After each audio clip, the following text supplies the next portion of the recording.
여러분 반갑습니다. 반도체 오빠 천회장입니다. 장은 현재 잘 흘러가지 않고 있어요. 어제 올랐으니까 오늘은 빠집니다. 빠지는데 코스피도 한 2.8%, 코스닥도 한 2.5% 빠져요. 더 빠질 수 있을 겁니다. 앞으로 좀 더 빠질 수도 있어요. 어제는 말 그대로 공매도 때문에 잔뜩 상승했는데 그게 오래 가지는 않을 것 같습니다. 오래 가지 않으니까 너무 큰 기대는 하지 마십시오, 여러분. 절대로 큰 기대할 필요가 없어요. 하여튼 뭐 미국장도 그렇고 뭐 좋은 게 하나도 없죠. 요즘 보니까 어제 미국장도 뭐 신나게 올 줄 알았는데 생각하는 것만큼 그렇게 막 신나게 오르지는 않더라는 거였습니다. 일단은 소폭 상승해 가지고 숨고르기를 했어요. 뉴욕 증시는 지난주 급등 이후에 투자자들의 관망세 속에서 소폭 상승을 했는데 6일날 뉴욕 증권거래소에서 다우지수가 전장보다 34.54포인트 올라가지고 34,095.86이에요. S&P는 전장보다 7.64포인트 올라서 4,365.98이고요. 나스닥은 전장보다 40.50포인트 뛰어서 13,518.78로 장을 마감을 했고요.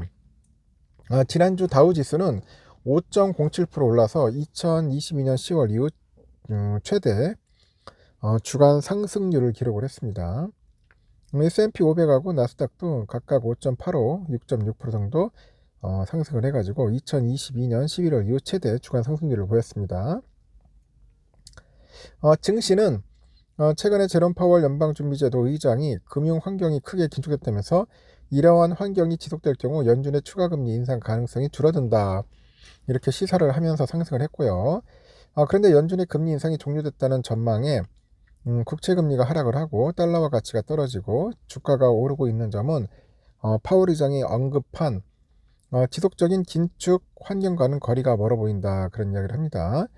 바클레이즈는 현재 채권과 주식, 외환시장에 나타난 되돌림은 파월 의장이 그 언급한 조건과 모두 모순된다고 합니다. 그래서 내년 1월에 추가 금리 인상을 예상을 해요. 미국 금리 선물 시장에서 연준이 올해 12월에 금리를 0.25%포인트 인상할 가능성은 10%에도 못 미칩니다. 내년 1월에 금리를 0.25%포인트 인상할 가능성은 한 16%가량으로 전장의 한 8.6%에서 상승을 했어요. 월가의 가장 그 비관적인 전문가가 있어요. 모건 스탠리의 마이클 윌슨 CIO. 이 친구는 이날 최근의 주가 급등이 앞으로 1, 2주 안에 사라지게 될 거라고 합니다. 그는 지난주 주가 강세는 채권 시장에 연동한 기술적인 움직임이라면서 기업들의 실적 침체가 지속되고 있는 점은 그 위험 요인이라고 인전 지적을 합니다. 실적 침체, 이게 무서운 거예요, 여러분. 실적이 안 좋다. JP 모건도 보고서에서 주식장의 랠리가 되돌려질 수 있다고 합니다. 그래서 연준이 도올해 더 높은 금리를 유지할 것으로 예상되는 데가 주식 밸류에이션은 높고요. 실적 기대는 너무 낙관적이다. 기업들의 가격 결정력은 약화되고 이익률은 낮아지고 있어가지고 주식장이 위험 보상이 덜 매력적인 수준으로 돌아갈 것이라고 합니다. 리사 쿡 연준 이사는 이날 한 연설에서 현재의 금리 수준이 인플레이션을 2% 정도로 되돌리기엔 충분히 제약적인 수준이길 바란다고 하죠. 그는 이외에는 통화정책에 대해서는 별다른 언급을 하지 않았습니다. 그는 또한 장기금리 상승의 원인이 단기 정책금리의 상승에 대한 기대 때문이라고 보이지는 않는다고 합니다. 이날 국채금리는 다시 오름세를 보였는데 10년물 금리가 14bp가량 올라가지고 4.65%를 30년물 금리는 12bp 상승해서 4.82%를 2년물 금리는 6bp 상승해서 4.93% 상승을 했어요. 개별 종목 중에는 테슬라가 독일 인근 공장에서 저가형 신차를 생산할 거라는 그런 소식이 나온 가운데 0.3% 하락을 했습니다. 바이오엔테크의 주가는 회사가 깜짝 순이익을 달성했다는 소식에 4% 이상 올랐습니다. 케이블 업체죠, 그 DC 네트워크 주가가 예상과 달리 분기 손실을 기록했다는 소식에 37% 이상 하락을 했어요. 시카고 상품 거래소에 보니까 패드워치 따르니까 연방 기금이죠.